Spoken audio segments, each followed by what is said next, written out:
খরচ এবং ঝুঁকি বাড়ছে। ইরানের যুদ্ধ থেকে আমেরিকা বেরোবে কিভাবে? ট্রাম্পের সিদ্ধান্তে প্রশ্ন। বুধবারই ভোটাভুটি মার্কিন সেনেটে।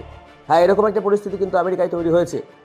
কি হয়েছে, কেন হয়েছে বলবো এই ভিডিওতে, শেষ পর্যন্ত দেখতে হবে ভিডিওটা। আর আমি অরিত্র ঘোষ, আপনারা দেখছেন কলকাতা টিভি ডিজিটাল।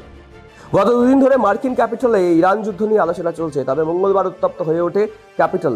উত্তেজনার নেপথ্যে ছিল ইরান যুদ্ধ নিয়ে মার্কিন প্রশাসনের পরিবর্তনশীল যুক্তি, মার্কিন প্রেসিডেন্ট ডোনাল্ড ট্রাম্পের সিদ্ধান্তও। ইরান যুদ্ধে প্রতিদিন কয়েক হাজার কোটি টাকা খরচ হচ্ছে আমেরিকার। মার্কিন এক রিপোর্টে দাবি করা হয়েছে, ইরানে হামলার প্রথম 24 ঘন্টায় আমেরিকার খরচ হয়েছে প্রায় 77 কোটি 90 লক্ষ মার্কিন ডলার, যা ভারতীয় মুদ্রায় প্রায় 6,900 কোটি টাকা।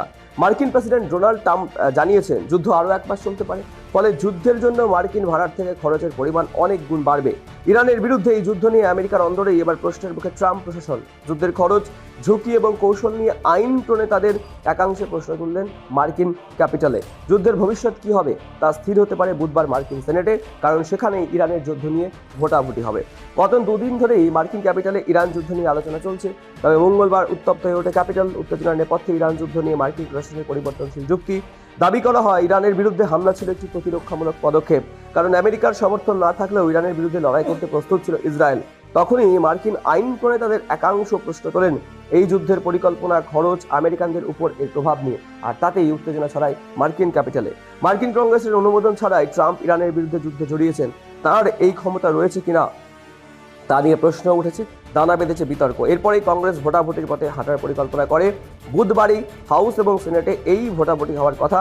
মার্কিন বিদেশ সচিব মার্কো রুবিও দাবি করছেন, ট্রাম্প সিদ্ধান্ত নেন আমেরিকা প্রথম আঘাত হানবে না। তবে মার্কিন প্রশাসনের এও দাবি, ইসরায়েল হামলা চালালে পশ্চিম এশিয়ায় ছড়িয়ে ছিটিয়ে থাকা আমেরিকান সেনা ঘাঁটিগুলিকে লক্ষ্য করতে পারে ইরান। এই আশঙ্কা থেকেই আমেরিকা আগাম হামলা চালিয়েছিল ইরানের উপরে। সেনেটের সদস্য অ্যাঙ্গাস কিং এর মতে, ইসরায়েলি প্রধানমন্ত্রী বেঞ্জামিন নেতানিয়াহু ইরানে বোমা হামলা চালাতে চেয়েছিলেন, সেই কারণেই আমেরিকাকে যুদ্ধ জড়িয়ে ফেলেন ট্রাম্প। এটা বিরক্তিকর বলে দাবি করছেন অ্যাঙ্গাস। তবে মার্কিন প্রতিরক্ষা কর্তা এলব্রিজ কালবির দাবি, ইরানি ক্ষেপণাস্ত্র ধ্বংস এবং তেহরানকে তাদের পারমাণবিক কর্মসূচি থেকে বিরত রাখতেই হামলার সিদ্ধান্ত নেন ডোনাল্ড ট্রাম্প। ট্রাম্প বারবারই দাবি করেন, তিনি এবং তার প্রশাসন এক নীতিতে বিশ্বাসী, তা হলো আমেরিকান ফার্স্ট। অর্থাৎ তিনি যা কিছু করছেন তা আমেরিকা এবং আমেরিকানদের স্বার্থের কথা ভেবে। আর সেই বিষয়টি উত্থাপন করে সেনেটের একাধিক সদস্যের প্রশ্ন, এই যুদ্ধে জড়ানো কিভাবে ট্রাম্পের আমেরিকান ফার্স্ট নীতির সঙ্গে খাপ খায়।